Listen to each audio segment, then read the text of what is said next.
What is authority? Authority है क्या है? अथॉरिटी एक लेजिटिमेट और सोशली अप्रूव्ड पावर है। मतलब लीगल ढंग से दी गई पावर या सोशली आपको दी गई पावर है। मतलब सोशल सोसाइटी में जो आपकी पोजीशन है उसके हिसाब से दी गई पावर है। विच वन पर्सन और a group possess and practice over another.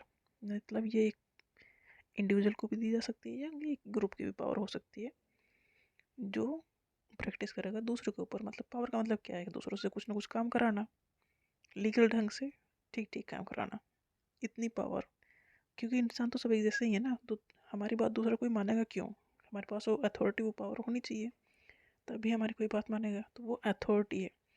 Authority मतलब उस पोस्ट की वो पावर है कि सबॉर्डिनेट आपकी बात माने। सबॉर्डिनेट मतलब जो आपके अंडर में काम कर रहे हैं वो। It passes from superior position to subordinate. मतलब पावर कहाँ से आएगी? जो सुपीरियर है वो कहेगा अपने सबॉर्डिनेट को। मतलब सुपीरियर के पास इतनी पावर है कि अपने सबॉर्डिनेट को ऑर्डर दे सके। सबॉर्डिनेट मतलब जूनियर। जूनियर मतलब जो उसके अंडर में काम कर रहे हैं वो। Authority according to Max Weber is the power which is legitimate, justified and proper. Max Weber ने अथॉरिटी को डिफाइन किया था कि ये लीगल पावर है, जस्टिफाइड और प्रॉपर पावर है। इसमें कुछ ऐसा नहीं है कि घटाना बढ़ाना कुछ नहीं है, क्योंकि ये एक इंडिविजुअल की पावर नहीं है, उस पोस्ट की पावर है जिस पे वो इंडिविजुअल है। और पोस्ट का मतलब है कि वहाँ वो पोस्ट के कुछ ना कुछ काम उसे करने हैं, तो उसी की पावर है। Characteristic of authority. Authority characteristic क्या है? अथॉरिटी एक लीगल है, legal and formal right of an individual. Legal and formal अधिकार है एक इंडिविजुअल के जो उस पोस्ट पर बैठा है। It involve legitimacy, decision making and implementation. इसमें है क्या? लेजिटिमेसी है मतलब लीगल है। इसमें डिसीजन तो आपको लेना है, क्योंकि आप जिस पोस्ट पर हो वो काम तो आपको करने ही होंगे, तो डिसीजन लेना है और इन्हें इम्प्लीमेंट भी करना है, मतलब काम कराना है। It passes from superior position to subordinate. Definitely hierarchy में चलती है ये पावर। हायरार्की मतलब सीढ़ी, जो ऊपर है वो ऑर्डर देगा अपने से नीचे वालों को। मैक्स वेबर ने अथॉरिटी को 3 टाइप में डिवाइड किया। फर्स्ट है traditional authority, rational and legal authority. Third charismatic authority.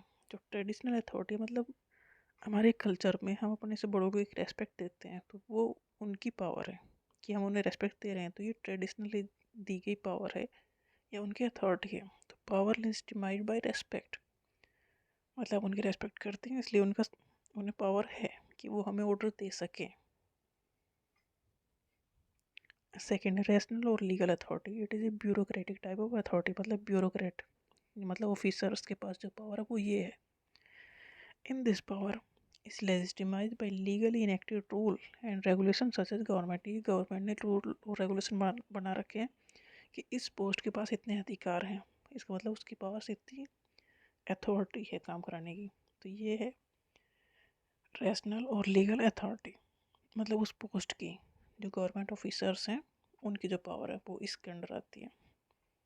Third है कैरिस्मेटिक अथॉरिटी। कैरिस्मेटिक अथॉरिटी, आप किसी से कुछ ज़्यादा इंप्रेस हो जाओ और उसकी बात को मानने लगो। जैसे मोटिवेशनल स्पीकर हैं या कोई भी हो सकता है, वो आपका इंडिविजुअल फैसला है कि आप किसी से इतने इंप्रेस हो जाओ कि उसे फॉलो करने लगो। तो ये हो गई कैरिस्मेटिक अथॉरिटी, ये पर्टिकुलर इंडिविजुअल की है। Power legitimized by personal abilities that inspire obedience. मतलब हम किसी से इतना इंस्पायर हो जाए कि उसे फॉलो करने लगे।